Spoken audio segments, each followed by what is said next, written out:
Last Sam's Cage by David A. Poulsen. Chapter 6, page 65. He'd been dreaming.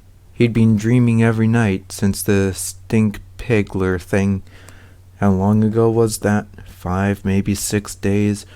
And how long since he'd gotten out of the house? It was getting hard to keep track. When you don't have a watch and there are no calendars, it's easy to lose your sense of time, or at least time passing.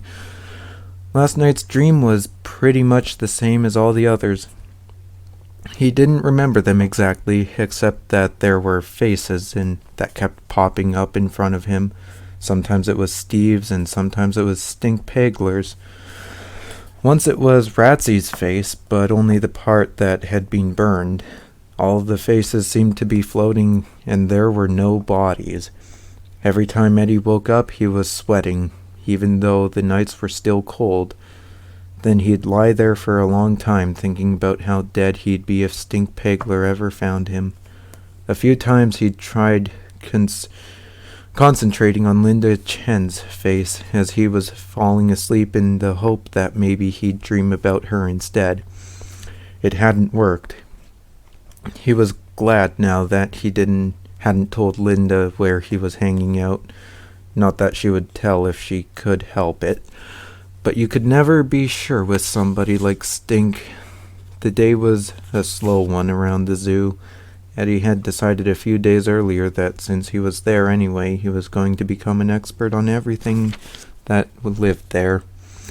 Or at least the animals that really interested him. He figured this would be a good day to start. First he got himself a coffee, actually 2 cups. It was a trick he'd used lots of times before. You bought the coffee, hustled around the corner of the building, and grabbed an empty cup off the ground, or out of a garbage can. A quick rinse under the water fountain, and then back to the concession stand looking sad. The key was to find a friendly clerk and look pathetic while relating the tragic tale of how you'd spilled the coffee before you had even had one drink.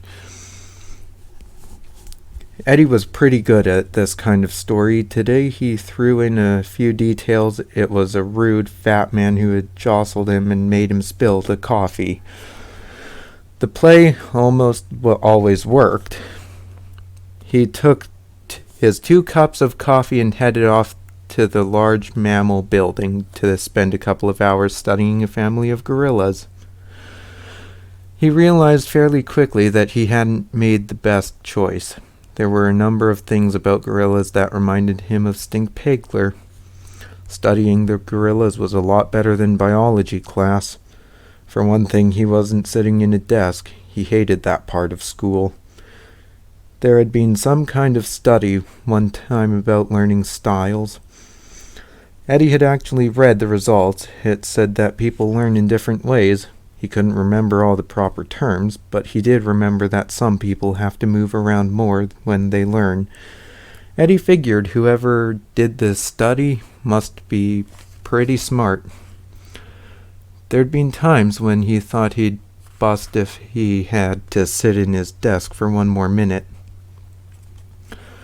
But there were always lots more minutes. At the zoo, he could move any time he wanted. The large mammal building was excellent. Eddie figured that if you couldn't be out in the wild, this wouldn't be so bad. He decided he liked being near the gorillas after all. There was a sign on the outside of the enclosure telling people that gorillas preferred visitors to stay back from the glass and not smack it with their hands to get the animal's attention.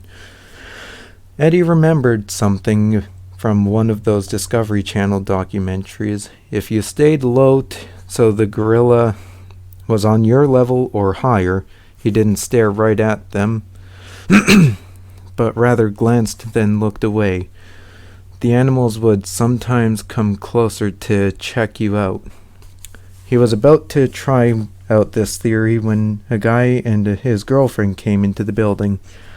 Eddie had already concluded that at least half of the people who came here paid no attention to the sign's request.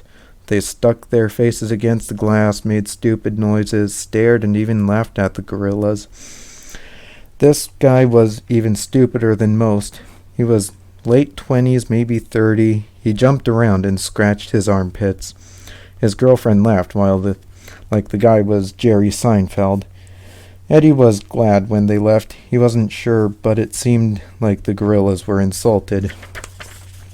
They had turned their backs to the glass when the man was doing his routine, and they stayed that way for a long time after the couple left. They didn't move. They just sat staring at the back part of the enclosure. Eddie was alone in the building after the couple left. He sat across from the gorillas, watching and writing little notes in the notebook. Finally, after several minutes, one of the animals turned and looked at Eddie. "Don't worry, not all of us are that stupid," Eddie said quietly. Then he slowly crept towards the enclosure, careful not to stare. The gorilla, a huge female, came toward the glass and stood motionless. It was as if she was studying him. Moving slowly, Eddie set the notebook down on the floor and edged closer to the glass.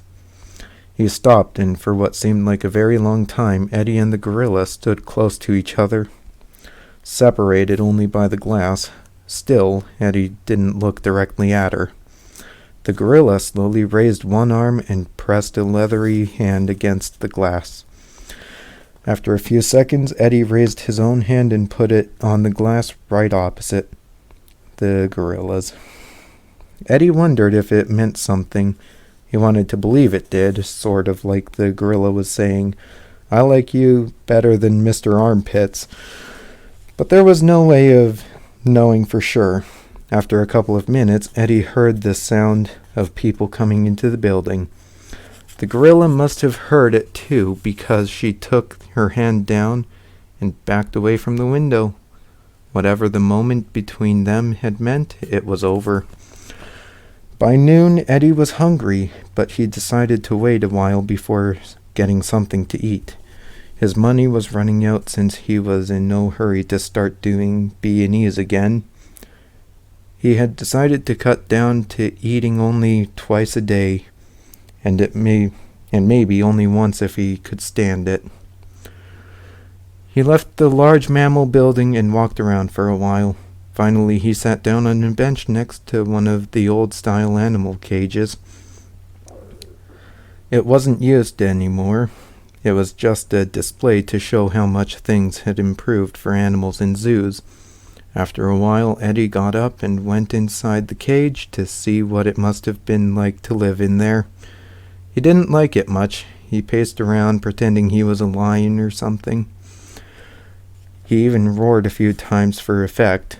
Then he remembered the guy at the gorilla enclosure and decided not to do any more animal impersonations.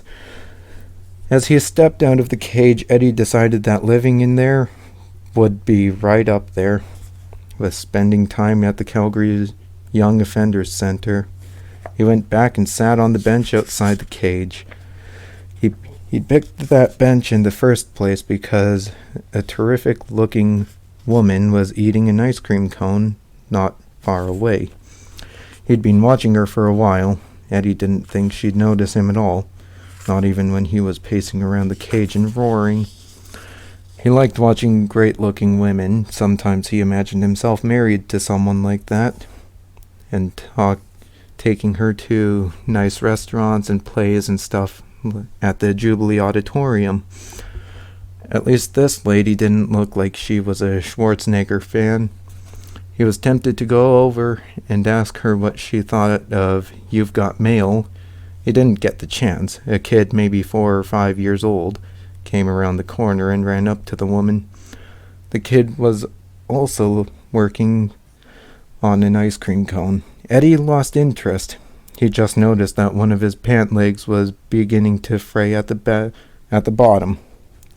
When someone sat down next to him, Eddie didn't even have to look up. He knew who it was.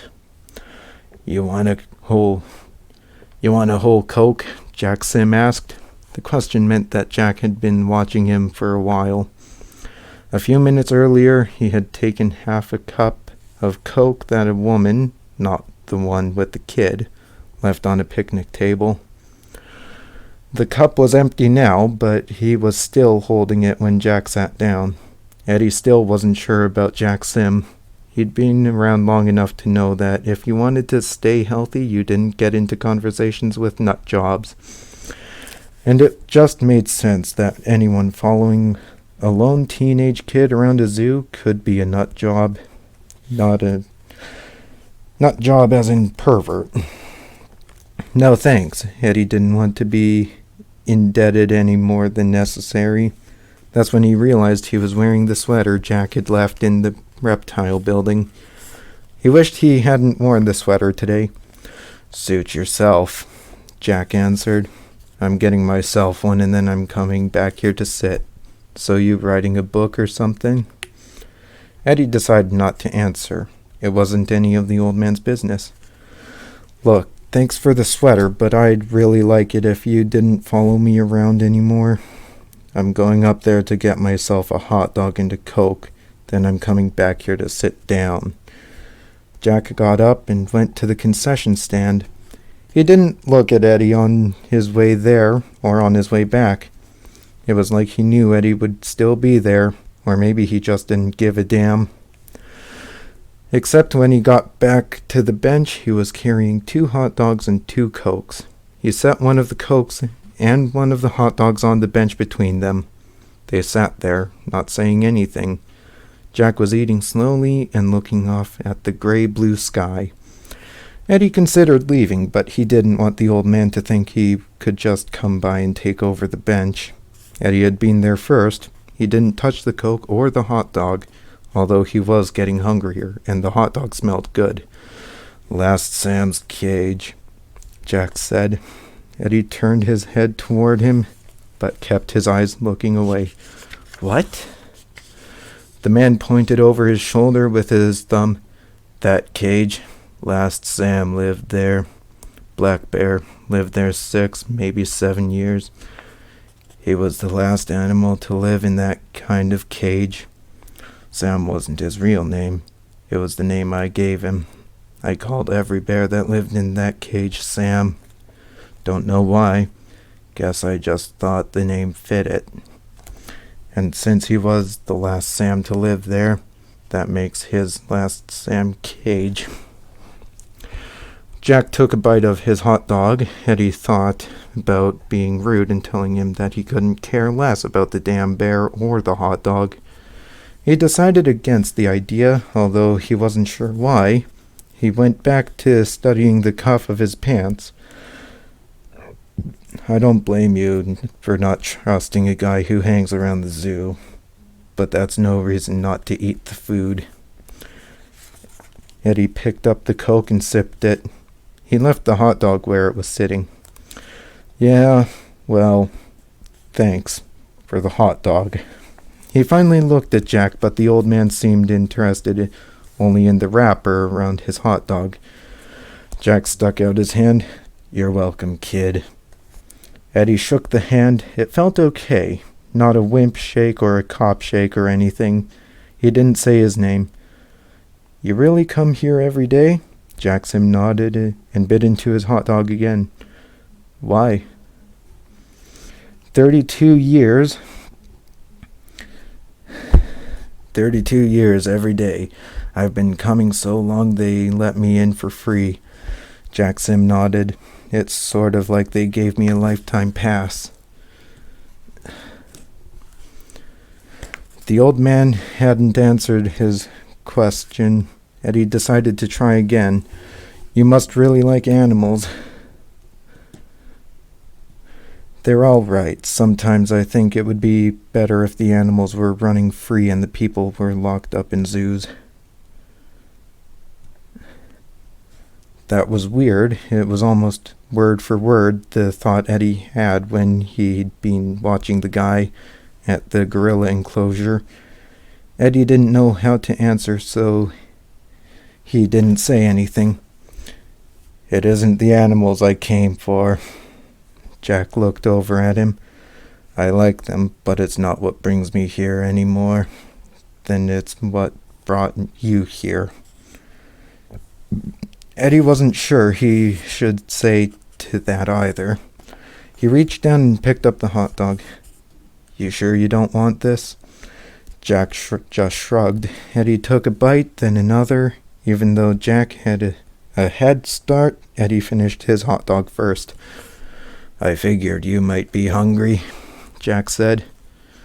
"You must think you know a lot."